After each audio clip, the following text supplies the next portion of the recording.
Assalamualaikum warahmatullahi wabarakatuh.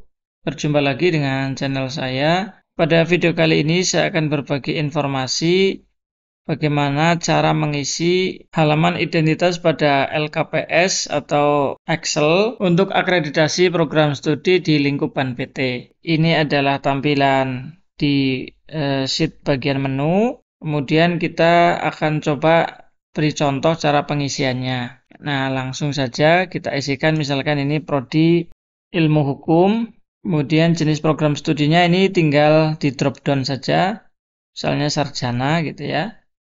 Nah, untuk peringkat APS-nya juga tinggal di drop down, misalkan sebelumnya adalah baik sekali, atau misalnya sebelumnya A begitu, atau sebelumnya misalkan unggul. Jadi tergantung peringkat sebelumnya. Nah, kemudian untuk nomor SK PT ini dituliskan nomor SK akreditasi. Ini contoh saja ya.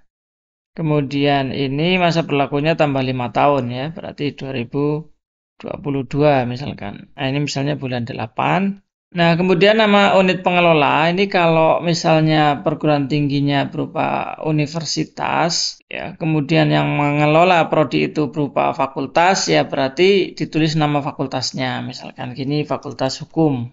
Tetapi kalau perguruan tingginya masih berupa sekolah tinggi, ya, atau politeknik, ya, atau juga akademi, itu bisa langsung sekolah tingginya atau politekniknya atau akademinya gitu. Jadi bukan fakultas. Ada juga pengelola prodi berupa departemen. Ya, silakan dituliskan di sini ya. Atau misalnya jurusan gitu juga bisa gitu ya. Nah, baru di sini nama perguruan tingginya misalnya Universitas Unggul Indonesia. Oke, untuk berikutnya adalah alamat, ya dituliskan sesuai dengan alamat resmi dari perguruan tinggi tersebut. Nah, kemudian tuliskan kota atau kabupatennya di sini Semarang misalkan ya. Nah, kemudian di sini tuliskan kode posnya misalkan 451025. Nah, berikutnya untuk nomor telepon silakan diisi ya, misalkan saja begini. Emailnya silakan diisi, websitenya misalkan uui.ac.id. Nah, sekarang TS. Bagaimana cara menetapkan TS? TS ini sangat penting ditulis di sini karena akan menjadi starting point penilaian dari asesor atau ban PT. TS ini di sini ada penjelasan tahun akademik penuh terakhir saat pengisian atau saat pengajuan usulan akreditasi. Nah, pada umumnya TS itu dimulai dari 1 September tahun X sampai 31 Agustus tahun X+1. Nah, seperti ini. Ini maknanya apa sebetulnya? Jadi dalam satu TS itu sebetulnya dia lintas tahun, gitu ya. Karena dia semester gasalnya itu mulai 1 September, kemudian semester genapnya berakhir 31 Agustus tahun berikutnya. Jadi sebagai contoh, itu misalkan 1 September 2022, maka berakhirnya adalah 31 Agustus tahun berikutnya 2023. Nah, seperti ini contoh TS gitu. Nah, artinya kalau misalnya ada sebuah prodi mau melaporkan atau istilahnya mau mengajukan gitu ya akreditasi pada bulan September 2023 ya TS-nya ini berarti. Oktober 23 ya TS-nya tetap ini. November 2023 TS-nya tetap ini gitu.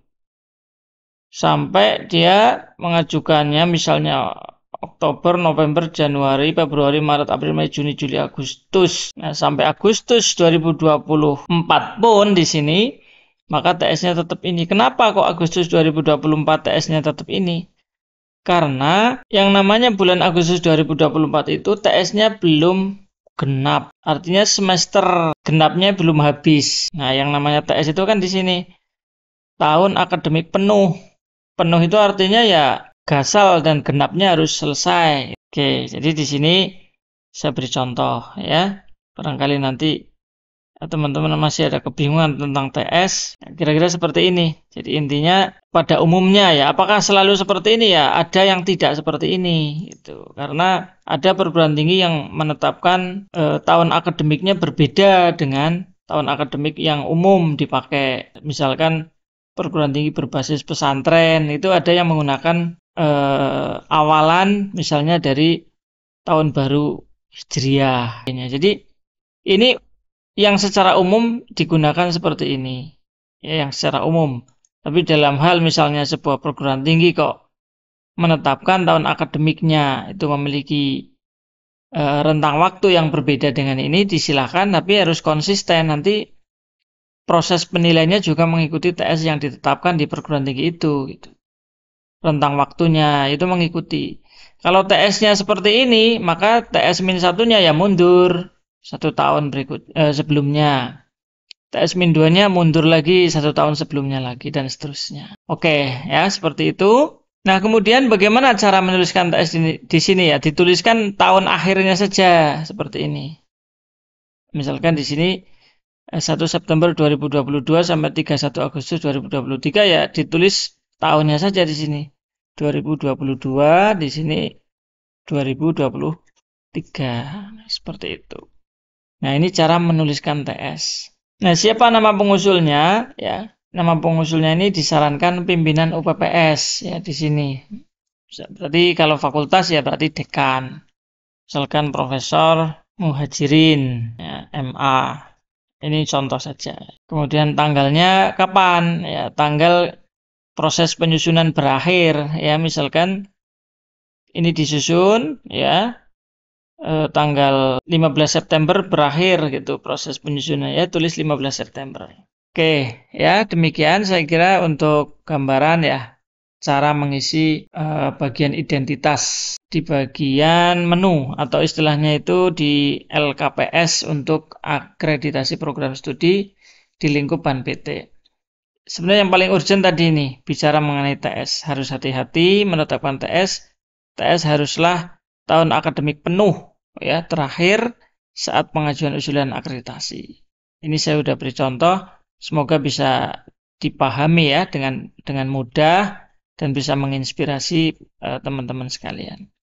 Baik, itu saja dulu untuk video kali ini, semoga bermanfaat.